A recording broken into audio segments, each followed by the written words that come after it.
मदन गोपालं वृन्दारण्यपुरन्दरं श्रीरामजहदारकं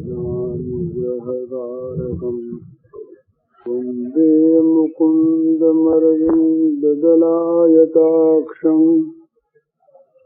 कुन्देन्दुशङ्खदशनं शिशुगोपवेशम्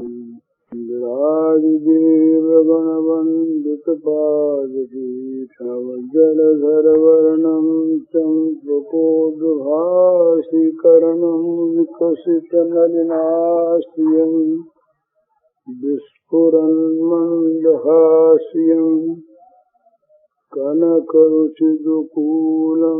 चारुबर्हावचूलं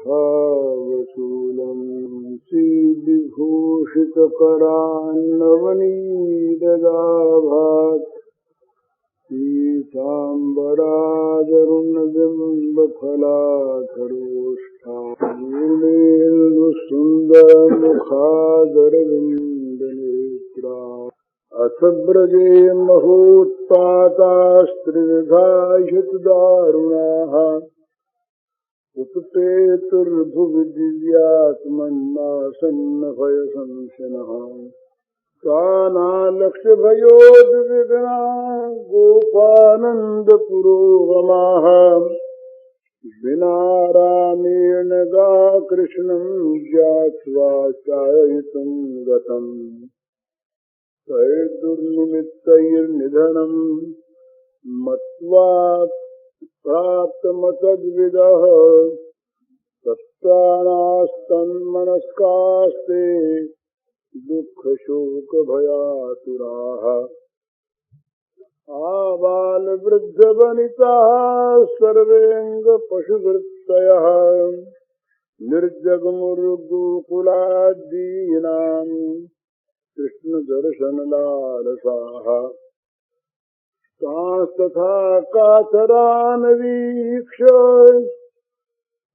भगवान् माधवो बलः सहस्य किञ्चिन्नुवाच प्रभावज्योनुजस्य सह तेन्वेषमाणादयितम् कृष्णं सूचितया पदैः भगवल्लक्षणैर्जगमुपदव्या यमुना तटम् ते तत्राजयायुञ्जवाङ्कुशासने ध्वजोपपन्नानि पदानि विश्वतेः मार्गे गवामन्यपदान्तरान्तरे निरीक्षमाणा ययुरङ्गसत्वराः अन्तर्हृदे भुजगभोगपरीतमारात् कृष्णं निरीहमुपलभ्य जलाशयान्ते गोपाश्च मूढधिषणान् परितपशुंस्ते सङ्क्रन्दतः परमकश्मलमापुरार्ताः गोप्योऽनुरक्तं मनसो भगवत्यन्ते तत्सौहृदस्मितविलोकगिरस्मरन्त्यः ग्रस्ते हिना प्रियतमे भृशदुःखतप्ताः शून्यं प्रियव्यतिहृतं ददशुस्त्रिलोकम् सा कृष्णमातरमपत्रमनुप्रविष्टाम् तुल्यव्यथाः समनुगृह्यसु च श्रवन्त्यः तास्ता भजप्रियकथा कथयन्त्यासन् कृष्णाननेर्षदशोमृतकप्रतीकाः कृष्णप्राणान् निर्विशतो नन्दादीन वीक्षतं हृदम् प्रत्यषेधस्थ भगवान् रामकृष्णानुभाववित्। बड़े दारुण ग्रीष्म के दिन थे। गर्मी के मौसम, मध्याह्न काल, दोपहरी का समय, प्रचंड सूर्य का ताप इतना प्रबल जगत मानो जल सा रहा था। ब्रज में सब लोग अपने अपने घरों में रहे, रास्तों पर कोई नहीं, घरों के दरवाजे बंद। इस प्रकार के समय में इधर ये घटना हुई थी कि वृंदावन में वो गोपावास से लगभग 1 कोस दूर यमुना के काली हृद पर ब्रजराज नंदन श्री कृष्ण को कालिय ने अपने अंग से लपेट लिया और वो निश्चेष्ट होकर केवल उनका सिर से लेकर गले से लेकर ऊपर का हिस्सा खुला है, बाकी पैर से लेकर गले तक सारा बदन श्याम सुंदर का कालिय नाग ने अपने अंग से लपेट रखा है।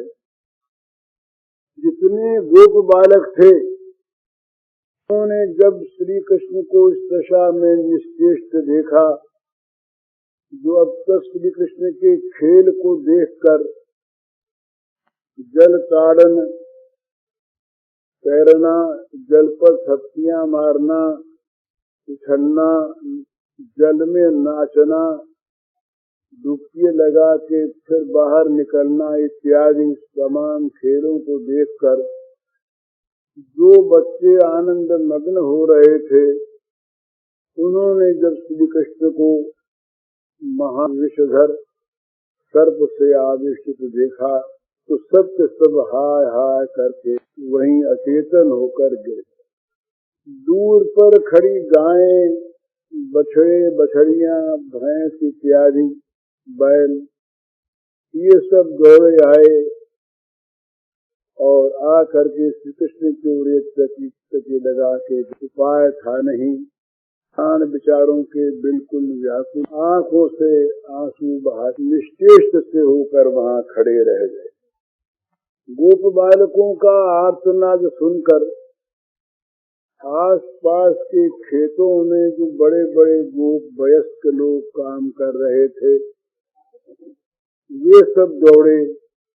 तो उन्होंने भी जब श्री कृष्ण को इस अवस्था में काली हृदय में देखा तो उनके भी दुख का पार नहीं रहा, वे सब भी मूर्छित होकर गिर पड़े। वहां पर जितने लोग यहाँ पर थे वे सब के सब मूर्छित हो गए। श्री कृष्ण अंदर हृदय में हैं, कालिय के द्वारा वेष्टित। अब ये इस दुर्घटना का समाचार ब्रज में देने वाला भी कोई नहीं है। वो केवल अब बीच बीच में वो गायें डकार रही थी, बच्चे तो सारे बेहोश।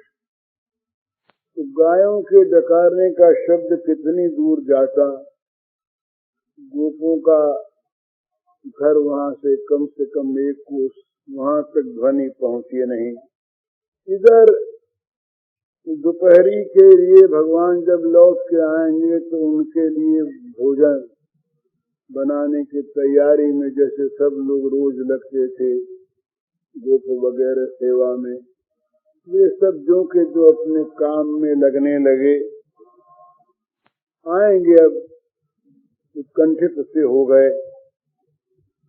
वे लोग अपराह्न के भोजन के लिए मध्याह्न से लग जाते, बड़ा चाव था ना ये खिलाएंगे। और जितनी छोटे छोटे बच्चों की गोप शिशुओं की माताएं, वे सब भी गोप शिशुओं के अपने अपने बच्चों के बहाने श्री कृष्ण को कुछ खिलाने पिलाने के लिए सब आतुर रहकर वे भी सब लग जाती। तो कोई नया मक्खन तैयार कर रहे हैं, कोई हलवा बना रही हैं, कोई कुछ इस प्रकार से अपने प्राण श्री कृष्ण के गोचारण में जाने पर उनके लौटने के लिए यहाँ तैयारी हो गई। वहाँ श्री कृष्ण आज कालिय नाग के हृदय में जा करके और कालिय के द्वारा घिर गए। वे निश्चेष्ट वहां पर कालिय नाग के द्वारा बंधे खड़े हैं। गोप बालक और बड़े बड़े गोप सब अचेत मूर्छित पड़े हैं। गायें डकार रही हैं, ब्रज में कौन खबर दे। देवता लोग देख रहे थे ऊपर से, देवताओं ने देखा कि तो देवताओं ने, आकाश स्थित देवताओं ने इस संवाद को ब्रज में पहुंचाने के लिए व्याकुल होकर अमंगल सूचक अपशकुन, असगुन करने आरंभ की, इशारा करने लगे। तो देव देखते ही देखते देवताओं के द्वारा प्रेरित अपशकुन, अमंगल सूचक शकुन ये ब्रज में होने लगे। तमाम पुरुषों के बाएं अंग फड़कने लगे, गोप बधुओं के, माताओं के, कुमारियों के वाम अंग फड़कने लगे।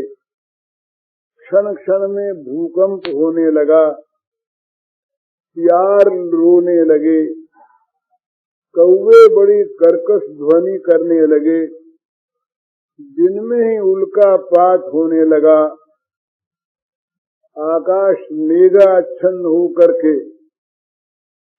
बिल्कुल अंधकारमय हो गया, दिन में तारे उगे दिखाई देने लगे। इस प्रकार अकस्मात देवताओं के द्वारा भेजे हुए बहुत से अमंगल सूचक अपशकुन वहां पर उपस्थित हो गए। बस इन अपशकुनों को देखकर वहां ब्रज के सब घरों में अनिष्टाशंका व्याप्त हो गई। अमंगल सूचक अपशकुनों का क्या फल होगा, बड़े चिंतित हो गए, अशांत हो गए सब के सब गोप और गोपांगनाएं इधर उधर दौड़ने लगे, क्या होगा क्या होगा। सब दौड़े दौड़े आए नंद बाबा के घर, तो देखा कि वहां भी यशोदा मैया, रोहिणी मैया, नंदोपनंद इत्यादि सब के सब इस आकस्मिक अमंगल सूचक भूकंपादि उत्पातों को देखकर धीरज छोड़कर सब व्याकुल हो रहे हैं।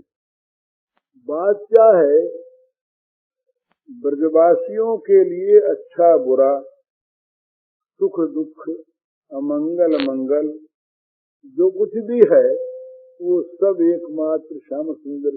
उन्होंने अपने आप को, अपने सर्वस्व को, अपने सारे जागतिक द्वंद्वों को कृष्ण के प्रति सर्वथा समर्पण कर दिया है।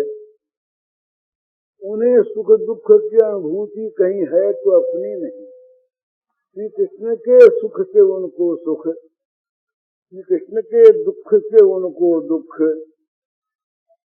अपने लिए उन्हें कोई न सुख दुख की अनुभूति है, न लाभ हानि का कोई विचार है, न मंगल अमंगल की कोई वहाँ परवाह है, न कोई अपने सुख की प्राप्त करने की वांछा और दुख के हटाने की रसा है। उनका अच्छा बुरा, सुख दुख, मंगल अमंगल, लाभ हानि सबका सब एकमात्र श्री कृष्ण से संबंधित है। तो आज ब्रज में अकस्मात दोपहरी के समय ये जब अमंगल सूचक अपशकुन होने लगे तो सभी का मन, बड़े बूढ़े गोप, यशोदा मैया के समवयस्का वात्सल्यवती स्त्री गोपियां, गोप बधुएं, गोप कुमारियां, छोटे छोटे बच्चे जो घरों में रह गए थे वो, गायें वहां की, सब के सब चिंतित हो उठे केवल श्री कृष्ण के लिए। अब ये उत्पातों को देखकर, अमंगलों को देखकर किसी के मन में ये बात नहीं पैदा हुई कि हम लोगों का क्या होगा, हमारा क्या अनिष्ट होगा, हमारे बच्चों का क्या होगा, हमारे घरों का क्या होगा, हमारा क्या होगा। ये कोई कल्पना उनके मन में नहीं पैदा हुई। बस वो सारे उत्पातों का लक्ष्य श्री कृष्ण ही, श्री कृष्ण पर कुछ हो गया होगा। तो ये श्री कृष्ण के अमंगल की आशंका से सब के सब नर नारी व्याकुल हो गए और आपस में चर्चा होने पर ये पता लगा कि आज कन्हैया अकेले ही चलेगा। यशोदा रो करके बोली कि मेरी अकल मारी गई आज, कि मुझे याद नहीं आया कि दाऊ आज नहीं जा रहा है, कन्हैया अकेला जा रहा है। मेरी बुद्धि मारी गई, मैंने दाऊ को बुला करके सौंप। दाऊ साथ अगर रहता है तो थोड़ा मन में विश्वास रहता है कि ये बड़ा उत्पाती है कन्हैया, इसके लिए तो कोई ऐसा दुस्साहस का काम ही नहीं जो न कर बैठे। तो जान बूझ करके विघ्नों को छेड़ता है। जहाँ विघ्न दिखते, सांप दिखता है तो जाके पकड़ना, उसके मुंह में अंगुली डालता। आग दिखती है तो वहां जाके पहुंच जाना चाहता है। बंदरों के साथ कटकटाता है। ये तो इतना उपद्रवी कि जान बूझ कर कि ये विघ्नों के पास जाके मानो विघ्नों में ये मिल जाना चाहता है, ऐसा उत्पाती। तो दाऊ को रोज समझा दिया करती मैं कि बेटा तू जरा इस अपने छोटे उत्पाती भैया का ख्याल रखा कर, तो दाऊ ख्याल रखे। और इस कन्हैया में उत्पात बहुत होने पर भी एक शील है, ये दाऊ की बात नहीं। और कुछ करना चाहता और दाऊ साथ होता है तो दाऊ से बिना पूछे दादा ये काम कर ले, तो दादा जो है वो अगर काम ठीक नहीं होता तो रोक देता है। लेकिन आज तो अर्थ हो गया, आज तो मैंने दाऊ को साथ नहीं भेजा, अकेले अकेले, और कन्हैया आज वन में चला गया। तो जब ये सुना गोपियों ने और गोपों ने तब तो सबके प्राण से निकल गया। दाऊ भी साथ नहीं, तब उसको कौन संभालेगा? न मालूम क्या गति हो गई होगी आज उसकी। वो तो बड़ा न मालूम कहाँ, इनको जब क्या पता कि आज कालीनाथ का उद्धार करना है इन्हें। उनकी क्या योजना है, आज वो किस योजना को सफल करने गए हैं। तो ब्रजवासी अब जो करें तो उनके बाएं अंग और फर्क है, स्त्रियों के, इनके पुरुषों के, तो और घबराएं। तो अभी अमंगल अनिष्टा शंका अपने प्रियों के लिए विशेष होती है। अपने लोग होते हैं, वहाँ कोई दुर्घटना अगर हो गई तो पहले यही सोचते हैं कि हमारे वालों को कुछ न हो गया हो, उनको ही हो गया होगा जरूर। तो इनके तो एकमात्र श्री कृष्ण ही है सर्वस्व, और उत्पात हो रहे हैं, अपशकुन हो रहे हैं, तो कृष्ण के सिवा निश्चय किसका होगा? वो तो कोई अनिष्ट किसी का हो ऐसे कोई वस्तुएं नहीं है। तो वे अत्यंत दुखी हो गए। सोचा कि पता नहीं श्री कृष्ण अब है कि नहीं। हृदय धड़कने लगा, अंग सारे कांपने लगे। अब ब्रजवासियों को इस बात से कोई मतलब नहीं है, पता नहीं है, और वो पता करना चाहते नहीं। श्री कृष्ण के सच्चिदानंद घन विग्रह हैं, सर्व समर्थ हैं, सर्वशक्तिमान हैं, सर्वोपरि हैं, सर्वव्यापी हैं, सर्वांतर्यामी हैं, सर्वतो चक्षु हैं। इनको इन बातों से मतलब नहीं। ये माताएं तो वात्सल्य प्रेम की मानो समुद्र है, वात्सल्य प्रेम महोदधि, वात्सल्य प्रेम की महान समुद्र हैं ये सब। इनको तो बस ये कृष्ण हमारा बेटा, बच्चे हमारा मित्र, इस प्रकार से अपना निज का संबंध उनके साथ जोड़े हुए हैं। उनके मन में सच्चिदानंदमयता आकर के ठहर नहीं सकती, आती नहीं। कभी आना चाहती है तो वो माधुर्य उसे दूर कर देता है। मिट्टी खाई और मुंह में तमाम विश्व दिखाया भगवान ने।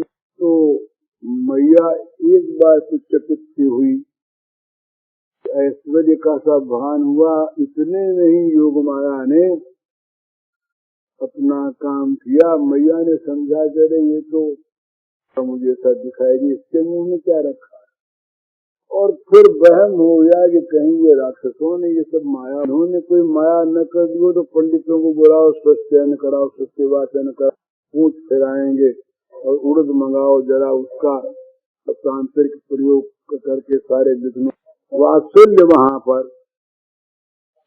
तो उनका मन प्राण आत्मा चित्त इंद्रियां आज सब के सब ये श्री कृष्ण अपने उनके प्रति परम वात्सल्य भाव है, इसको छोड़कर स्वप्न में भी उनके मन में दूसरा भाव नहीं आता, बस सर्वदा कृष्ण के हित की चिंता, भगवान के हित की चिंता, इसका कहीं अहित न हो जाए, भगवान इसको कन्हैया को सुख मिलता रहे, ये कहीं दुखी न हो जाए, कहीं भूखा न रह जाए, कहीं इसके चोट न लग जाए, इस प्रकार से निरंतर वे कृष्ण की सुख स्वाच्छंद विधान में लगी रहती। किंतु आज अमंगल चिन्हों को देखकर सब के सब अत्यंत धैर्य धारण करने में असमर्थ हो गई। उनके मन प्राण श्री कृष्ण के लिए व्याकुल होने लगे, हो उठे, अधीर हो गई, चिंतित मूड हो गई।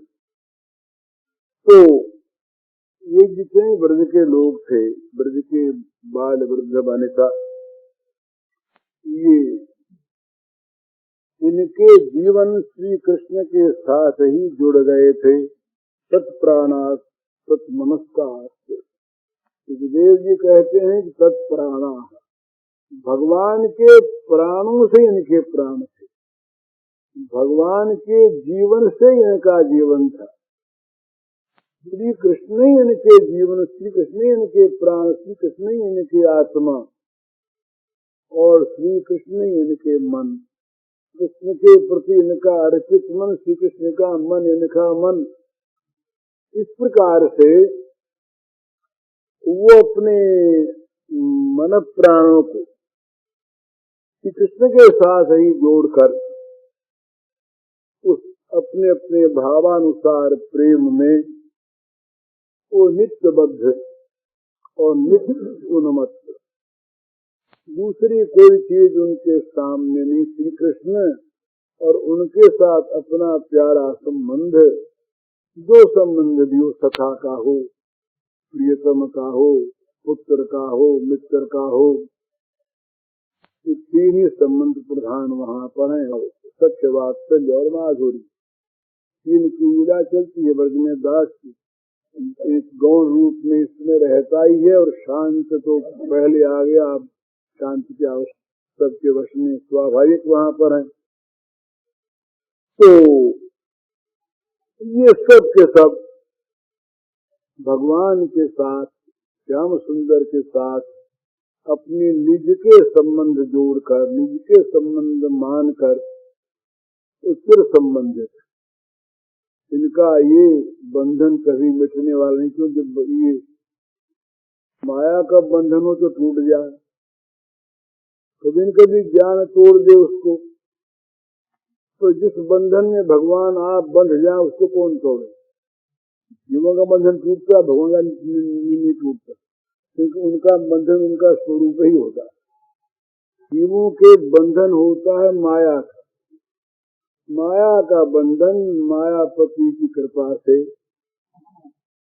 दैवेशा गुण मम माया दुरुत्या मामे वे प्रपद्यन्ते माया में तांतरई माया। पर जो मुझको भजते मेरे शरण होते हैं ऐसे कर जाते, तो भगवान की शरणागति से माया का बंधन टूट, ज्ञान के उदय से माया का बंधन हट जाता। पर जहाँ भगवान स्वयं बंधन स्वीकार करके बंधन रूप बन के अपने को प्रेम में बांध ले, उसको कौन तोड़े। तो भगवान का प्रेम जो है ये प्राप्त हो जाने पर जिसको प्राप्त हो गया वो नित्य बद्ध हो गया। बद्धावस्था है ये, हम बद्ध है, एक वो बद्ध है। हम बलात्कार से माया के द्वारा बद्ध हैं और प्रेम के बंधन में भगवान स्वयं आबद्ध हैं। तो इस बंधन में जो बंध जाता है वो कभी मुक्ति नहीं चाहता, वो कभी मुक्ति नहीं चाहता। ये बड़ी हम लोग मुक्ति कहाँ चाहते हैं? हम लोग भोग चाहते हैं मुक्ति के नाम पर। तो हम लोगों के लिए मुक्ति के बाद छोड़ना की बात कहना तो व्यर्थ है, क्योंकि हम लोग मुक्ति चाहते ही कहाँ है। अरे जिनको जो चाहते हो, जिनको मुक्ति मिलती हो वो छोड़ें तो उनके लिए बात है। हम लोग तो भोग के अभाव से मुक्ति चाहते, भोग मिल जाए और मिले, अभाव बढ़ता रहे, पूरा होता रहे, तो हमारी मुक्ति का कोई अर्थ नहीं है। तो जहाँ मुक्ति का अर्थ नहीं वहाँ मुक्ति के त्याग की कोई चर्चा नहीं। पर ये जो प्रेमी हैं ये नित्य मुक्त हो करके भगवान के साथ नित्य बद्ध हो जाते, चिरबद्ध, और भगवान के साथ ही इस प्रेम को लेकर के चिर मत्त हो जाए, नित्य मत्त होते। मत्त का अर्थ मतवाला वो अपने आप को, अपने और चीजों को भूल गया, केवल उस एक में ही वो बिल्कुल उन्मत्त सा होकर रह गया। तो नित्य बद्धता और नित्य मत्तता, ये दिव्य नित्य बद्धता, दिव्य नित्य मत्तता, ये भगवत प्रेम में भगवत प्रेमियों को भगवत कृपा से प्राप्त होती है और वो कभी छूटती नहीं। क्यों? कि इससे मुक्ति वो चाहते नहीं। और बड़ी एक सुंदर विलक्षण बात कि भगवान इस बंधन को तोड़ना नहीं चाहते, उनको भी इस बंधन में आनंद में आनंद के भीपता उत्पन्न कर दे, नित्य निष्काम में कामना का उदय करा दे। ये प्रेम का, भगवत प्रेम का ये चमत्कार है। तो कहते हैं कि ये गोप गोपांगनाएं जो थी ये सब के सब ये श्री कृष्ण के साथ इस बंधन में बंधी हुई, तत्प्राणास्तन मनस्कास्ते, तद्गत प्राण और तद्गत मन वाले ये सब दुख शोक भयातुराः। या श्री कृष्ण की अमंगल की आशंका से दुख शोक और भय से अत्यंत आर्त हो रहे हैं। आबाल वृद्ध वनिता सर्वेंद्र पशुवृत्तयः, इनको पशुवृत्ति वाला कहा। पशुवृत्ति वाला कहने में एक स्वारस्य है। ये पशुओं में अपने बच्चों के प्रति जैसी प्रगाढ़ प्रीति होती है वैसी मनुष्यों में नहीं। मनुष्य में एक विवेक होता है, एक विवेचना शक्ति होती है कि ये बच्चा बड़ा होकर के हमको सुख देगा, हमारी सेवा करेगा, कुल को उज्जवल करेगा, इसको पालें पोसें बड़ा करें, शिक्षित बनाएं, तो इससे हमारे कुल को, हमको वृद्धावस्था में सुख पहुंचेगा। तो इसमें एक ये स्वार्थ रहता है इस प्रीति में, मनुष्यों की प्रीति में। आगे पीछे की बात सोचते हैं मनुष्य, जब भी मनुष्य अपने संतान को कम प्यार नहीं करते, प्राण के अपेक्षा अधिक प्यार करते हैं, किंतु उनकी बुद्धि में आगे पीछे सोचने शक्ति है। कुलांगार पुत्र है तो उसके प्रति कोई ममता नहीं रहती ऐसी। लेकिन पशु जो हैं ये शब्द बुद्धि है, इनमें किसी भविष्य का विवेक नहीं कि ये बच्चा बड़ा होकर, तो बड़ा होने पर तो उसको भूल जाते हैं। ये बच्चा बड़ा होने पर हमें सुख देगा, हमारा पितृ मातृ ऋण उतारेगा, हमारे कुल को उज्जवल करेगा, इस प्रकार की भविष्य की कोई विवेचना करने की शक्ति इनमें नहीं। और ये भी देखते हैं कि पशु शावक, पशुओं के बच्चे बड़े होकर कोई माता पिता की सेवा करते सुख पहुंचाते, ये बात हम देखते भी नहीं।